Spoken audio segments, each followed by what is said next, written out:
Denis Péchanski, bonjour.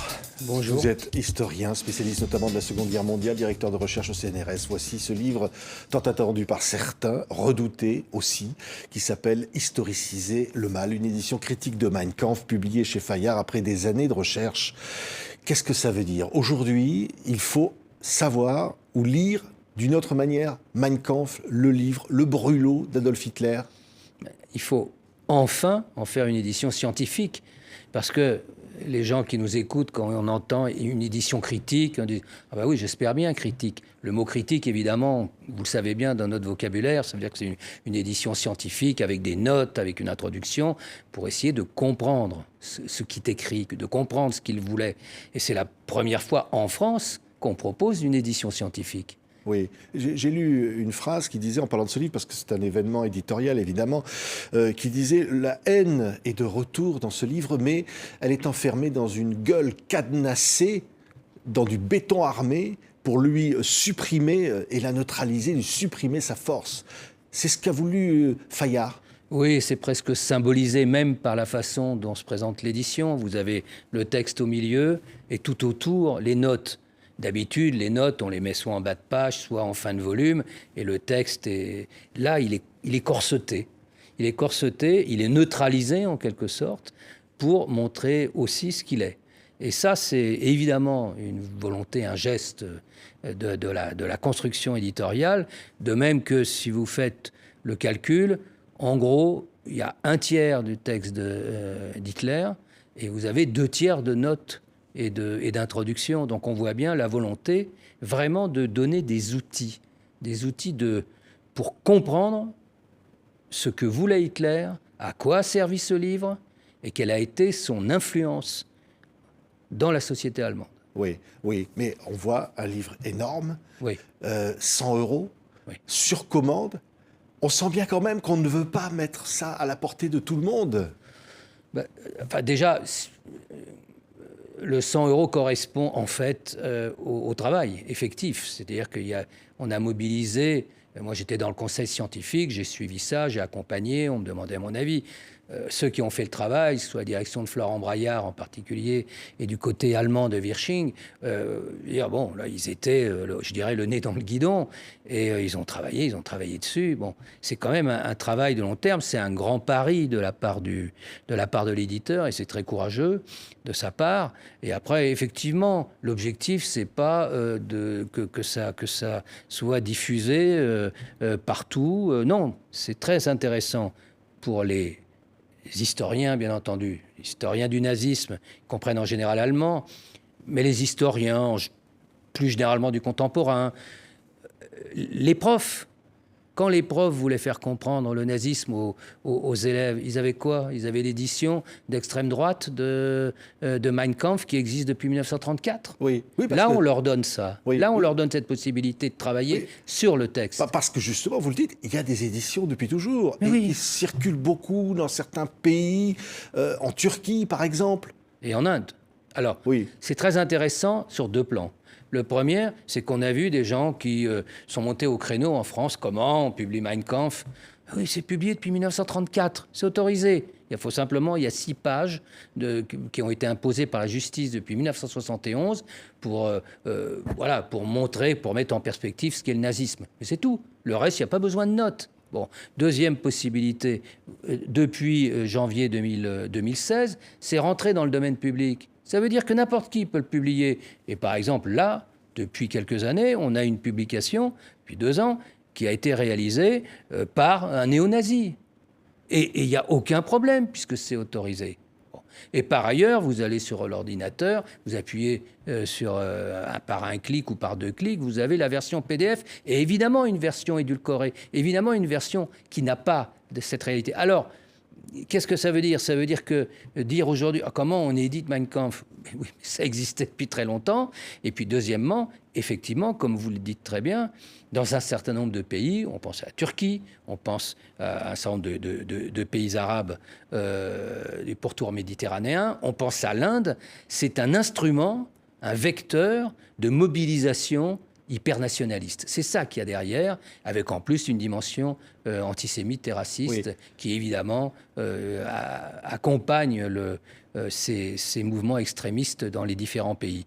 Donc là, c'est accessible n'importe comment. Oui, ce qui est dit d'ailleurs dans l'introduction de ce monumental ouvrage, c'est au fond dire on aurait aimé que ce livre disparaisse avec la chute du nazisme, mais en fait, on a l'impression qu'on n'a pas pu s'en débarrasser.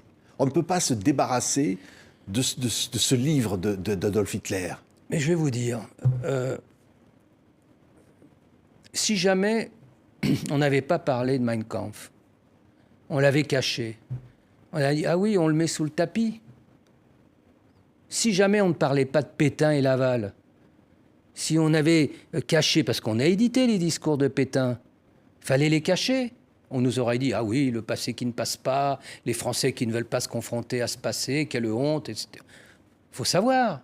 Je vais vous raconter une anecdote. On est en 1990 avec Laurent Gervereau, qui est le responsable du musée d'histoire de la BDIC, enfin, d'une grande bibliothèque et qui était aux Invalides. On fait une exposition sur la propagande de Vichy, à partir de tout ce qu'on trouve dans ce qu'on appelle la mallette de Pétain. Donc c'est vraiment, on est au cœur de la propagande du culte du chef, c'est assez stupéfiant. On est en 1990, on est très content de notre exposition, on appelle la presse, enfin il y a une attachée de presse qui commence... Elle revient, elle nous dit, il y a quand même un petit problème. Ils nous disent comment vous allez faire de la propagande pour le régime de Vichy, vous êtes pro-pétainiste, qu'est-ce qui se passe? Oula. Et arrive, peut-être vous en souvenez-vous, la nuit du 8 au 9 mai 1990. On est à Carpentras et c'est la profanation des tombes juives du cimetière de Carpentras. Là, ça entraîne une très belle et très grande réaction dans la société française. Et là, le lendemain, allô, alors vous faites une exposition sur Vichy, bon, c'est bien, mais pourquoi vous ne l'avez pas fait plus tôt? Vous vouliez cacher quelque chose? Vous les aviez, ces documents, pourquoi vous ne les avez pas montrés plus tôt? Vous voyez, on voit bien que, bon, alors je passe sur le côté anecdotique, il est essentiel de se confronter, historiciser le mal, se confronter à ce mal, le comprendre, le décortiquer, l'analyser. C'est la seule façon de s'en sortir pour donner des clés aux personnes pour qu'elles comprennent ce qui se passe. Et en même temps, qu'on en tire des conclusions pour aujourd'hui. Parce que, évidemment, en comprenant, il n'y aura pas une mise en œuvre, et encore, quand on voit le Rwanda, enfin, il n'y aura pas une mise en œuvre de ce que dit Hitler, de ce qu'écrit Hitler. Mais en revanche, on comprend les mécanismes du populisme, qui sont là, frappants. Oui. Je précise que ce livre, tous les droits de ce livre vont aller à la fondation Auschwitz-Birkenau. C'est important de le dire. On trouve quoi finalement dans Mein Kampf? Parce que certains ont dit c'est illisible, c'est 900 pages, c'est illisible. On y trouve évidemment toute cette logorée raciste, antisémite, la propagande, on y trouve tout ça. Mais au fond, pourquoi c'est important de comprendre, au fond, que ça a conduit à cette horreur absolue qu'a été le Troisième Reich? C'est très intéressant comme question parce que ça permet de voir les deux moments. Il écrit Mein Kampf alors qu'il est en prison, après le putsch raté minable de 23. Il se retrouve en prison, il commence à écrire. Il voit bien qu'il a besoin de ce livre qui va être écrit en 2 temps, ce qu'on appelle un deuxième livre entre 24 et 26, en prison et puis après la prison. Et il écrit ce Mein Kampf dans un premier temps pour mobiliser ses troupes. Parce qu'il y a toute une série de courants, ce qu'on appelle les courants völkisch, nationalistes, anticommunistes, antisémites, revanchards. Faut pas oublier la Première Guerre mondiale, la revanche sur évidemment la Première Guerre mondiale et sur la défaite allemande. Et donc là, on a toute une série de courants qui ne se reconnaissent pas nécessairement dans Hitler. Donc son premier combat, première étape, c'est d'essayer de convaincre ses troupes, ou les troupes potentielles, et d'apparaître comme le leader charismatique. La deuxième étape, deuxième histoire, il a pris le pouvoir. Là, on bascule vers la société allemande. 12 millions de volumes vont être distribués. Alors bien sûr, la plupart des gens ne lisent pas Mein Kampf, mais ils ont tous un volume parce que dès qu'ils se marient, on leur offre Mein Kampf. Bon, ils l'ont tous chez eux. C'est comme un culte qui donne Et en même temps, à travers le bouquin, c'est un culte, évidemment, au chef. Et comme en parallèle, il a un talent oratoire terrible, donc on a vous voyez, ce répondant entre le livre et puis son discours. Et un livre qui est centré autour de quoi? Du Führerprinzip, en fait. C'est ce qui est le cœur de la mobilisation de la société allemande. C'est pas, comme on le pensait, comme on l'a dit quelquefois, l'extermination des Juifs qui fait que tous les Allemands se réunissent comme ça autour de... Non, c'est pas ça.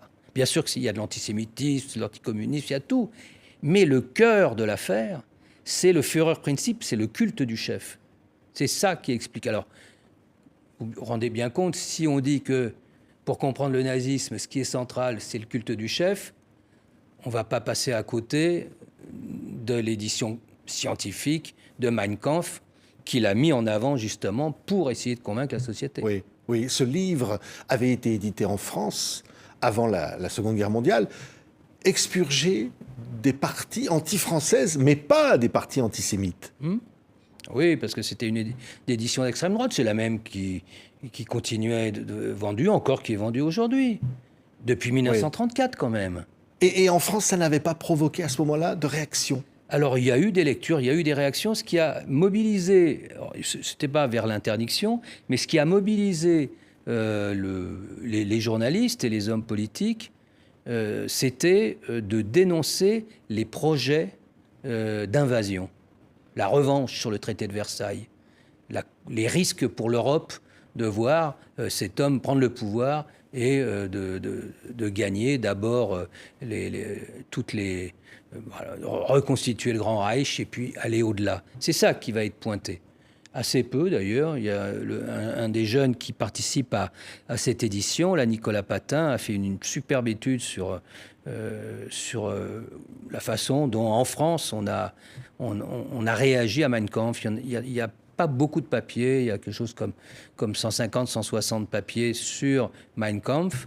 Et alors, originalité qui m'a apprise dimanche dernier au mémorial de la Shoah, on présentait le livre. Il m'a dit, mais le seul qui ait pointé la dimension antisémite d'Hitler et de Mein Kampf, c'est Maurice Thorez dans ses articles de 35-36. Ouais. Secrétaire général du Parti communiste. Donc c'est intéressant de voir ça avec le recul. Ouais. Oui, ce qui est fou, c'est qu'on dit, au fond, on savait. On ne peut pas dire qu'on ne savait pas, parce que tout est dans Mein Kampf. En 1925-26, lors de sa publication, on savait déjà. Oui, on voit, on peut deviner, et en plus, bien sûr, il ne va pas pointer, il ne va pas dire on va construire des chambres à gaz à Birkenau, etc. Tout ça, évidemment, n'est pas dedans. En revanche, l'idée qu'il y a un combat à mort entre les Aryens et les Juifs, ça, c'est dedans. L'idée qu'il faut prendre sa revanche sur le traité de Versailles, redonner à l'Allemagne la puissance qu'elle avait, ça, c'est dedans. Donc ça, effectivement, on le savait. Oui. Il y a beaucoup de mensonges dans ce livre qui sont pointés, parce que c'est ça, historiciser le mal, c'est que cette analyse critique est incroyable, parce que à chaque chapitre, il y a des explications qui démontent, au fond, tout ce qui est écrit. Ça, je trouve qu'ils ont fait pour ça un superbe boulot, parce que c'est le cœur du travail de l'historien, vous savez, c'est de revenir aux sources. C'est une grande tradition allemande de faire ça. C'est pour ça que l'Institut für Zeitgeschichte, qui est derrière, à Munich, qui a fait toute une série de publications, parce qu'il a tous les écrits. Le journal de Goebbels, par exemple. Moi, j'ai publié l'édition française, 4 volumes, avec la Fondation pour la mémoire de la Shoah, à l'époque, il y a moins de 10 ans. Bon, et ça venait de l'édition allemande de cet institut d'histoire contemporaine. Et il y a cette tradition allemande d'édition de textes, beaucoup moins en France. Et je suis très content, parce que c'est quelque chose qui m'était cher depuis de nombreuses années, qu'on ait repris cette ligne-là et qu'on fasse comprendre que le meilleur de la tradition historienne française, l'historienne en général, c'est cet aller-retour entre les questions qu'on se pose et les sources. Vous voyez, on va travailler la source, on revient sur les questions qu'on se pose, on reprend la source, et dans la grande tradition du début, qu'on appelle la tradition positiviste de la fin 19e, début 20e siècle, qui a vraiment établi les règles de la démarche historienne, voilà.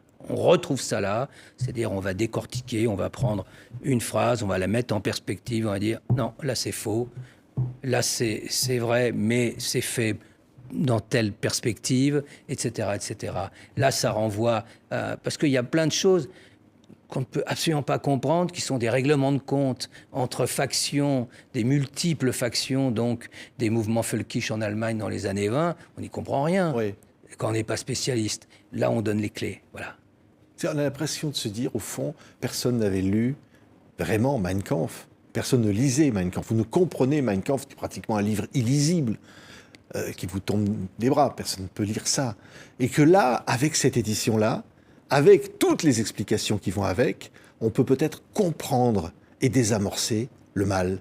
Parce que ce livre, au fond, est resté venimeux en tant que tel. Oui, dans la symbolique. Oui. C'est-à-dire que quand on n'en parle pas, quand on l'analyse pas, quand on l'étudie pas, ça reste comme un symbole abstrait et donc un facteur de mobilisation. La meilleure façon de le désamorcer, c'est de l'analyser. C'est ça l'objectif. Jusqu'au traducteur, Olivier Manoni, c'est extraordinaire le boulot qu'il a fait. Il a dit, je sais plus sa phrase exacte, mais à peu près, il a dit, c'est la première fois qu'on m'a demandé de traduire du mauvais allemand en mauvais français. Parce que c'est mal écrit et qu'il fallait qu'il rende cette mauvaise écriture en français. Parce que vous prenez l'édition qui circule jusqu'à présent, elle a été bien nettoyée, hein. Et puis la partie française, comme vous avez très bien dit, on l'a quand même bien mise de côté. Bon, là, on est dans le texte brut. Qu'est-ce qu'a voulu dire Hitler? On le dit. Oui. Et se dire, au fond, lire ce livre aujourd'hui, en le comprenant, comme un Allemand pouvait le lire, ou pourrait le lire aujourd'hui. Oui, peut-être, et aussi comme des Français aujourd'hui, dans la connaissance qu'ils ont de la situation française, de l'Allemagne, du monde, des mouvements dans le monde entier, de toute cette résurgence du populisme, de l'hypernationalisme. Oui, ça permet de réfléchir sur le présent. Encore une fois, on lit aussi avec les yeux d'aujourd'hui. Oui. On sait maintenant, par rapport à ceux qui ont lu ce livre dans les années 30, ce que sont devenus ces mots qui se sont transformés en millions de morts. On les lit autrement, évidemment, ces mots-là. Bien sûr, c'est là toute la différence avec ceux qui étaient confrontés à ce texte, à l'époque. On pouvait se dire, bon, est-ce que c'est possible? Qu'est-ce qu'il a derrière la tête, au fond? Et puis nous, on voit à l'arrivée. Donc ça, on ne peut pas dire sans importance. Ce qu'il dit n'a aucune importance, on laisse de côté, ça ne nous fait rien. Ça ne va pas nous donner de clés pour comprendre quoi que ce soit. Ça nous fait comprendre l'ensemble du mécanisme de destruction, d'extermination et de mobilisation des masses. Ça, c'est un point sur lequel je me permets d'insister. On voit à travers ce livre, et ce que les auteurs de l'appareil critique ont voulu aussi mettre en perspective, on voit comment ce livre a pu être un instrument de mobilisation de la société allemande. Oui, on voit aussi, je le dis, comment des mots sont à l'origine des morts. Et peut-être regarder autrement d'autres mots qui peuvent advenir demain et se dire il peut y avoir demain, comme ça, d'autres textes, d'autres diatribes. Parce que les mots peuvent tuer. Les mots peuvent tuer. C'est une question essentielle à avoir en tête. Ça n'est pas marginal quand on utilise telle ou telle phrase, quand on prononce tel ou tel discours. Et vraiment, aujourd'hui, on en a beaucoup d'exemples dans différents domaines, avec la montée des populismes, du complotisme et le relais, malheureusement, des réseaux sociaux, qui donnent à cette parole extrême une dimension agissante particulièrement inquiétante. Merci beaucoup, Denis Péchanski. Ça s'appelle donc « Historiciser le mal », une décision critique de Mein Kampf, ce volume absolument incroyable, uniquement sur commande, publié par Fayard. Merci beaucoup d'avoir été avec nous. Merci à vous.